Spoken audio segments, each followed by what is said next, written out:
I'm very grateful that I had the opportunity to live in the United States of America for 8 years. 8 whole years, 2 presidential terms. And I won't say it was an easy life. On the contrary, it crushed me, it deconstructed me in a way that I am thankful for. Because I had to rebuild in a way that I hope has made me stronger. I had the privilege of meeting a wide variety of Americans, having visited over 40 of the 50 states. I mean, what? I am really lucky. I met red and blue, Republicans and Democrats, and I appreciated their perspective. The same week I went to show my support for Black Lives Matter protest, I inadvertently gave a member of the Aryan Brotherhood a lift home after he came out of prison for 25 years. 25 years, that's murder. I mean, I had the maddest Alice in Wonderland experience that even made me question whether America is a genuine geographical place or whether it exists in dream. You know, the American dream. If that is such a thing, I had the nightmare experience. Still thankful. It enlightened me about the challenges of American people when it comes to, like, let's say their healthcare system, which I'm still in debt over. $1,500 just for an ambulance ride. Anyway, it was difficult, but I tend to see things in a poetic way, and I sometimes wonder, is it hard on purpose? So that people might become more, much like intense pressure creates diamonds? Maybe. Probably not. What I can say is, I like Americans. I mean, they've got a Wild West God mentality, which I appreciate. And the vast majority seem lovely. Their current president, I wonder, I hope that Trump is not really a reflection of them. In January 2017, I happened to be in Washington, D.C. To perform a local comedy club, and wouldn't you know, just round the corner, someone was having their inauguration, and I, of course, went to it. I bought myself a hat made in the Philippines. And I can safely say the numbers of people attending weren't what he claimed. And for me, that was important because it's hard to know what's true, right? Especially on the internet. What with deepfake technology and cosmetics so good that you can make masks of people that look exactly like them, like Mission Impossible style. Artificial intelligence that can simulate your voice, your face, I mean everything. It's hard to know what is true, and that's terrifying. But at least I know for me, I'm not trying to convince anyone, at least I know, for me, that he was telling porky pies, lies. Most people know, but it's made concrete when you are witness to an event.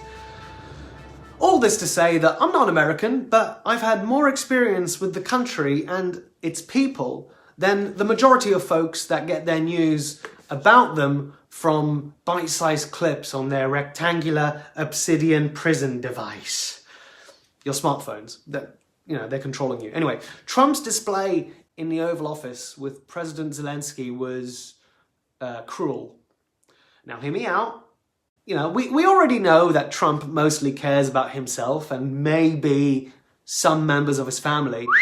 Whoever he actually cares for, his ego, we can agree, is the main driver of his identity. Fine. You know, we all have to find balance with our sense of self and the knowledge that we have to share our individual I with others. We have to share the toys. Zelensky also has his own ego, but he clearly shoulders the responsibility of his people. He is burdened by the weight, and a portion of them are risking their lives so that they don't get swallowed by a country neighboring them, a country that invaded them. Putin invaded. We have to agree with that. You know, if anyone comes into your home and it's an American's right to bear arms, it would be your right, wouldn't it, to protect yourself? Yes? Well, that's what Zelensky's doing. And what Trump and Vance did in the Oval Office, surrounding Zelensky like velociraptors was cruel, and it was embarrassing. Vance was like a bully, cornering the little guy. Say thank you to Trump. Hey, go on, you've come here and you haven't said thank you. Say thank you to Trump. Go on, say thank you. Have you said thank you once this entire meeting? No, in this entire meeting, have you said thank you? You went to Pennsylvania and campaigned for the opposition in October. Offer some words of appreciation for the United States of America. I've not become anti-American because most, if not all, the ones I've met are glorious and individually lovely.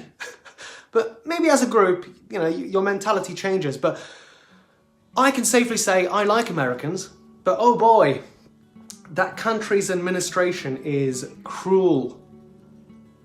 And that's not something to be proud of. Being strong, being internally and externally strong, displaying that strength is important. But come on. Trump has its obvious qualities. You know, he got himself in the White House.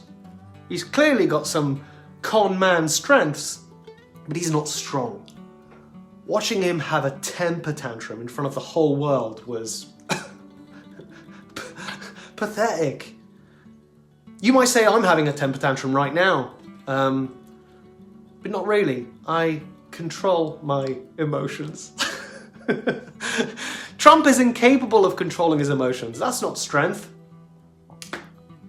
But what do I know? I'm actually quite dumb when I think about it. The only excuse he has for his childish behaviour is if we truly are in some alien reality TV show that spans across the Kardashev scale of technology. The actual Matrix. Because in that case, then, I mean, yeah, he is kind of hilarious. I can't wait to see what the editor creates with all that raw content. What a movie we all get to watch after we die. But as a human being, be it one who is atheist or believes in God, making you a hybrid of the divine, which is pretty cool.